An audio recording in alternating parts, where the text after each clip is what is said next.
Hello and welcome to True Crime Obsession. I'm your host T. Today you will hear the story of Seth Welch and Tatiana Fusari.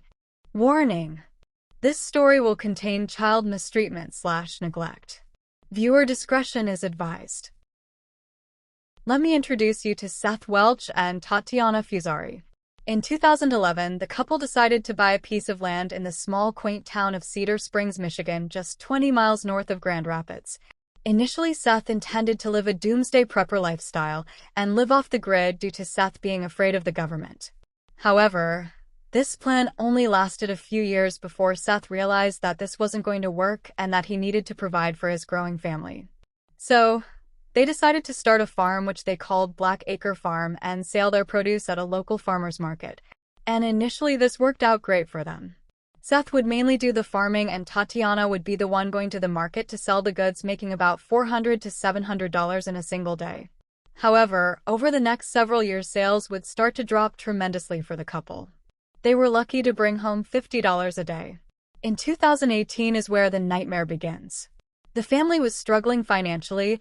They had one son and two daughters, the youngest being just 10-month-old, and Tatiana was expecting their fourth child. Tatiana would take a part-time job at the local McDonald's, and Seth would continue to tend to the failing farm and take care of the children.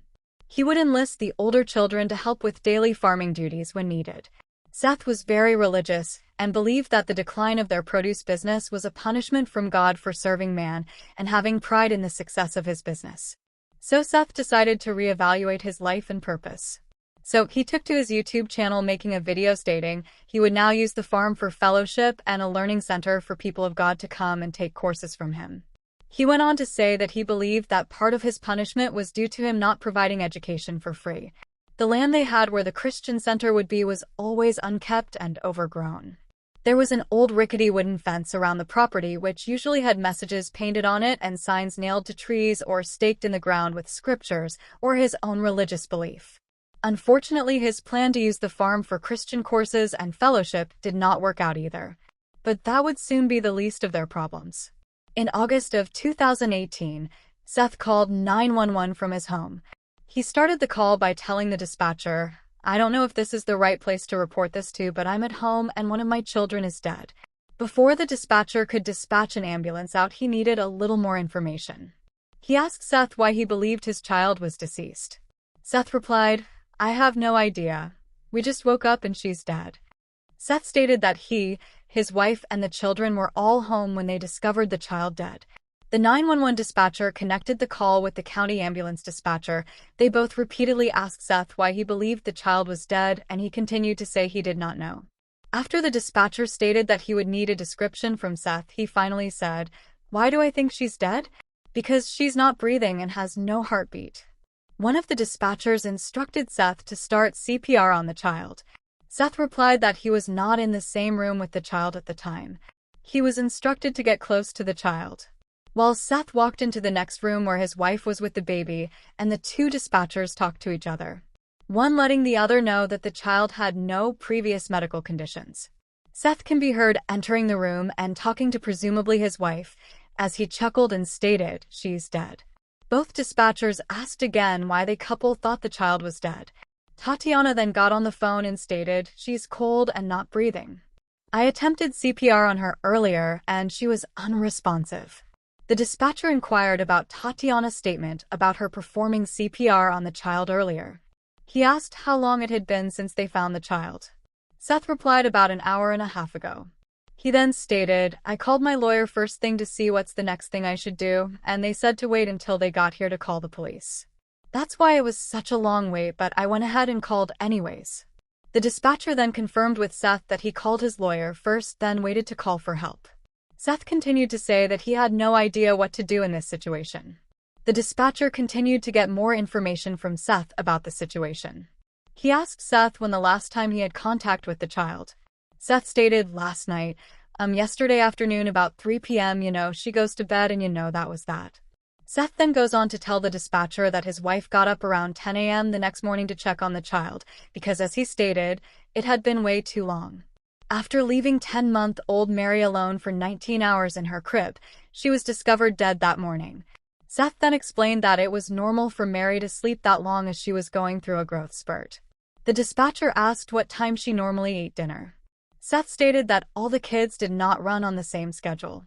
So, she eats, then gets put down for the night about 30 minutes after feeding and goes to bed. When the dispatcher recounts some of the things that Seth had told him, he asked, "Did you call your lawyer first because you believed the baby was beyond help?" Seth then said, "Oh yeah, she was dead as a doornail." Seth then explained that his lawyers were his parents, and they were on their way from Grand Haven. Before the dispatcher disconnected the line, he stopped and asked Seth how was he holding up. Seth stated, "It's just another day, it is what it is." When police and ambulance services got to the Welch's home, they noticed it was cluttered, unclean, and infested with flies. They also noted that 10-month-old Mary's body was emaciated and was the size of a newborn child. Mary's crib had a thin, ripped mattress that was soaked in urine and covered with black mold. The medical examiner ruled the cause of death to be malnourishment due to neglect for weeks or months. Seth and Tatiana were taken into custody and charged with the death of Mary. The other 2 children were placed with family members. While in custody, Seth agreed to do an interview and tell his side of the story.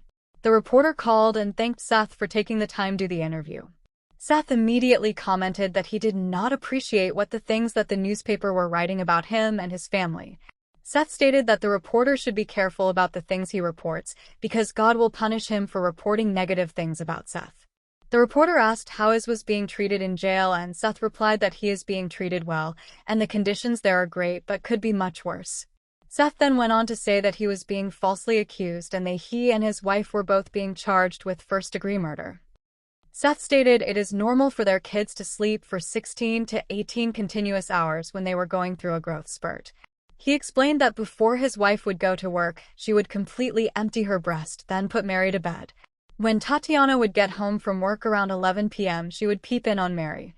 Seth stated he went to bed around 5 that morning, and he only woke up when his wife ran in their room and told him that Mary was dead.